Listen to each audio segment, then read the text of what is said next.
Bonjour, vous écoutez Radio CSERT, votre podcast quotidien dédié à la cybersécurité. Je suis Marc-Frédéric Gomez et j'espère que vous allez bien. Nous sommes le mercredi 22 avril 2026. Au programme de Flash Info, la CISA ajoute une nouvelle entrée à son catalogue KEV, la CVE 2026-33825. C'est une faille d'Insufficient Granularity of Access Control affectant Microsoft Defender activement exploitée. Le Centre canadien pour la cybersécurité relaie sous la référence AV26381 un bulletin d'Apple couvrant iOS et iPadOS dans les versions antérieures à la 18.7.8 et 26.4.2. Microsoft a diffusé une mise à jour out of band pour la CVE 2026-40372. C'est une faille critique d'ASP.NET, elle est quand même notée en score CVSS 9.1. C'est lié à une régression du HMAC dans Microsoft ASP.NET Core Data Protection sur Linux et macOS.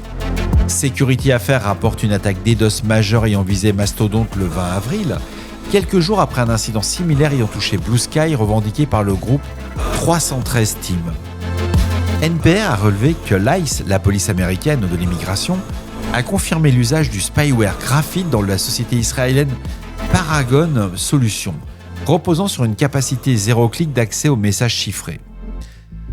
On apprend que la cofondatrice d'Open Source Malware, Jen Gill, exploite en quoi les packages malveillants publiés sur les registres open source constituent une catégorie de menaces distinctes des vulnérabilités classiques, illustrée par le cas du hijacking d'Axios. Et enfin, David Stevens documente sur l'Internet Storm Center du sens l'utilisation de fichiers .wav comme vecteur de diffusion d'un PE offusqué en XOR encodé en base 64 sans recours à la stéganographie.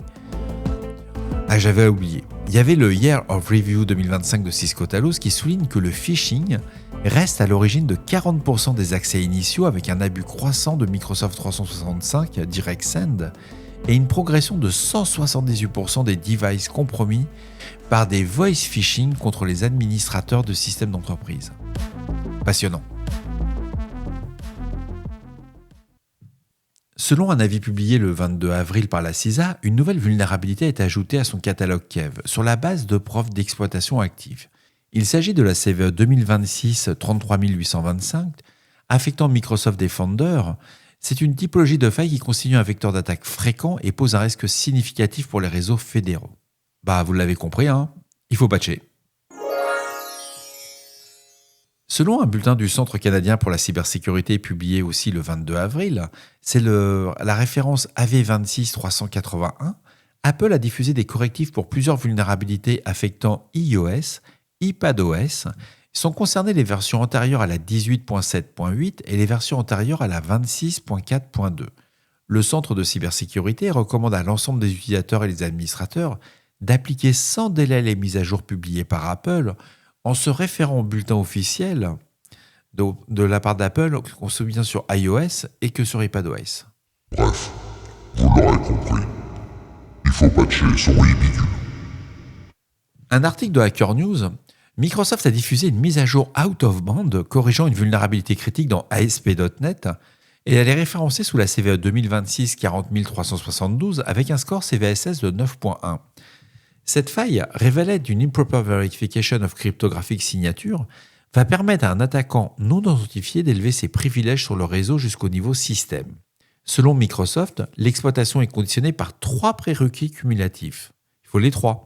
L'application utilise Microsoft ASP.NET Core Data Protection 10.0.6 depuis une NuGet, directement via un package dépendant comme Microsoft.ASP.NET Core.DataProtection.StackExchange La copie NuGet est fictivement chargée à l'exécution et l'application tourne sous Linux, macOS ou sur tout autre système non Windows.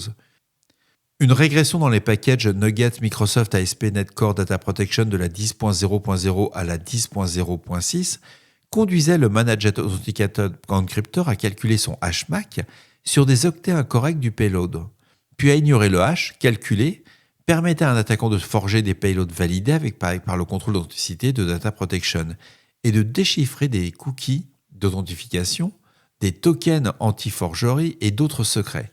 Microsoft précise que des tokens légitimement signés et mis pendant les fenêtres de vulnérabilité restent valides après la mise à jour vers la version 10.0.7 tant que le Data Protection Keyring n'a pas été rotaté.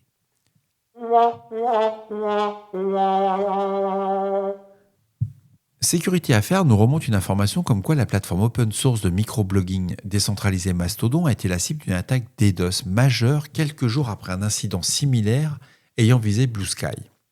L'attaque a provoqué une panne significative touchant l'ensemble des utilisateurs de la plateforme et l'équipe de Mastodon indique avoir détecté l'incident le 20 avril 2026 à 12h58, puis déployé des contre-mesures pour permettre l'accessibilité à 15h05, soit environ 2 heures plus tard.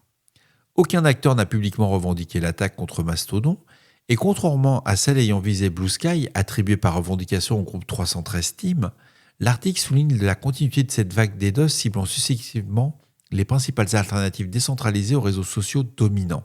Alors moi, je vais être un peu plus prudent. L'avantage de Mastodon, c'est qu'il n'y a pas de nœud central. Ils ont attaqué l'instance principale, et on va dire historique, mais si vous aviez un Mastodon qui tournait sur votre instance, etc., vous aviez toujours accès, vous n'étiez pas impacté par par ce fameux DDoS. C'est intéressant, on voit comment la presse remonte, la presse soi-disant spécialisée, nous remonte la fin du monde sur un réseau comme Mastodon, alors que Mastodon a été créé pour faire de la résilience. C'est pas parce que l'instance principale a été impactée, ils ont eu un véritable impact, vous, sur vos instances secondaires, vous n'aviez aucune difficulté à vous connecter. Alors, une information qui est remontée par Bruce Schneier, il remonte un article du NPR qui a été publié, ça fait déjà un petit moment, c'était le 7 avril. C'est l'ICE, le fameux Immigration and Customs Enforcement, a confirmé pour la première fois utiliser le spyware graphite développé par la société israélienne Paragon Solutions. C'est dans le cadre de ces opérations de Homeland Security Investigations. La confirmation figure dans une lettre datée du 1er avril, et c'est pas un poisson, signée par Todd Lyons, directeur par intérim de l'agence en réponse à une demande d'octobre de 3 membres démocrates de la House Committee at Oversight and Government Reform, et Lyons justifie l'usage de ces outils pour lutter contre les organisations terroristes étrangères, en particulier les trafiquants de fentanyl. Exploitant des plateformes de messagerie chiffrées, Graphite repose sur une capacité de 0 clic permettant d'accéder aux messageries chiffrées d'un appareil ciblé sans aucune interaction de l'utilisateur. WhatsApp avait divulgué début 2025 le ciblage d'environ 90 journalistes et membres de la société civile par cet outil, confirmé par le Citizen Lab de l'Université de Toronto sur des journalistes et travailleurs humanitaires italiens. Le contrat initial de 2 millions de dollars signé sous l'administration Biden avait été suspendu pour revue de conformité avec l'Executive Order de 2023 avant d'être relancé sous l'administration Trump. Paragon Solutions a été racheté fin 2024 par AE Industrial Partners, fusionné avec la société de cybersécurité Red Lattice, et Cooper Quintin de l'Electronic Frontier Foundation alerte sur l'absence d'exclusion formelle d'un déploiement via l'administrative Supenoa contre des personnes aux États-Unis. Donc si vous utilisez WhatsApp et vous pensez que personne ne peut voir ou lire vos messages sans qu'il y ait une interaction de votre part, c'est mort les gars, ou mesdames. Article à lire. J'ai retenu un article de Jen Gill, cofondatrice d'Open Source Malware. Les packages malveillants publiés sur les registres open source constituent une catégorie de menaces distincte des vulnérabilités classiques et ne peuvent pas être traités via le même modèle, entre guillemets, d'intelligence, alors ça c'est le terme anglais, on va dire de renseignement, tel qu'on l'applique sur les autres types de menaces. L'auteur illustre son propos dans le cas d'Axios, un client HTTP JavaScript téléchargé environ 100 millions de fois par semaine, 100 millions de fois par semaine. Et le 30 mars 2026, 2 versions malveillantes, la 1.14.1 et la 0.30.4, ont été publiées après le hijacking du compte du mainteneur principal. L'enregistrement OSV MAL 2026-2307 documente ce package, les versions affectées et un IOC minimal, mais ne couvre pas l'investigation nécessaire en aval. La payload réelle se situait dans le setup.js au sein de la dépendance injectée dans le plain-crypto-js, implémentant un RAT multiplateforme dropper contactant un C2 avec des second stage en payload pour macOS, Windows et Linux. Une obfuscation combinait les reverse bash 64, le XOR et un self-deletion post-exécution. C'est vraiment du très très bon niveau. Ça fait partie des malwares, si vous avez la possibilité de les étudier sur leur fonctionnement, vous allez voir, ça vous met le bon niveau, quoi.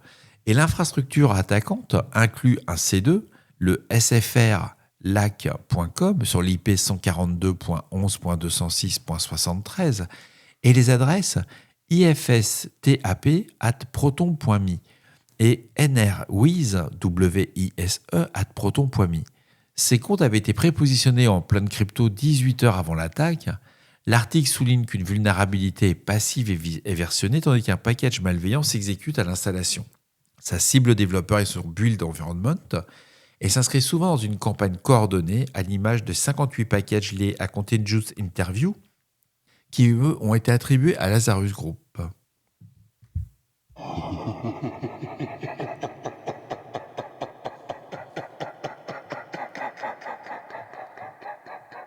D'après une analyse publiée par Didier Stevens de l'Internet Storm Center du Sens, des threat actors utilisent des fichiers .wav comme vecteur de diffusion de malware sans recourir à la stéganographie. Ça, c'est une nouveauté. C'est quelque chose qu'on n'avait pas... Ça faisait longtemps que j'en avais pas vu des comme ça.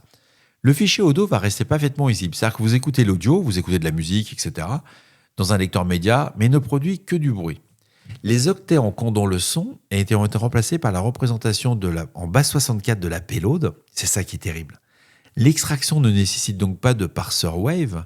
L'auteur utilise son outil en base 64 dump.py pour récupérer directement la charge encodée. Et dans cette payload extraite, on a un fichier PA obfusqué en XOR. Et Stevens applique alors une GNU plaintext attack via son outil XOR-kpa.py en s'appuyant sur la signature connue du DOS header afin de retrouver la clé XOR sans développer de décodeur dédié. Une fois cette clé identifiée, il va dumper le PE déchiffré, vérifier le header MZ en position 0x08 et l'analyse l'échantillon via un pitcheck.py. Toutes ces techniques illustrent le détournement de formats de fichiers multimédia légitimes pour le transport de binaires exécutables tout en échappant au contrôle basé sur l'analyse de l'extension du rendu fonctionnel du fichier. C'est sympa, on reste un peu sur sa fin techniquement. Il y a pas mal d'outils, mais bon article velu, comme on dit.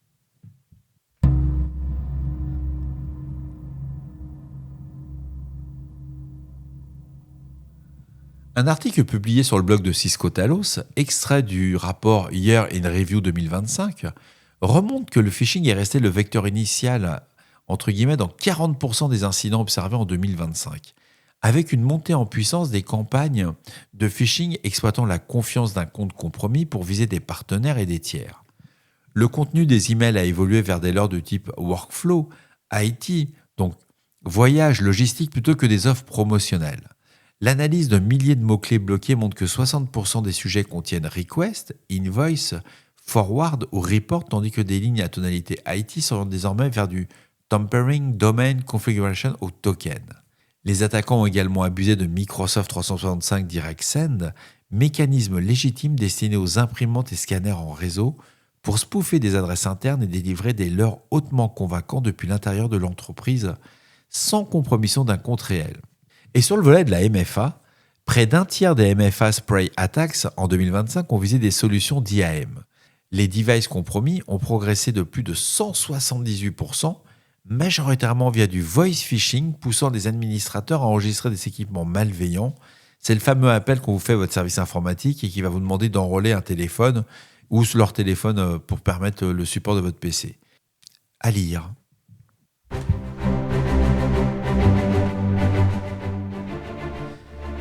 Et voilà, ce 633e épisode déjà se termine ici pour aujourd'hui. J'espère qu'il vous apportera toutes les informations claires et utiles.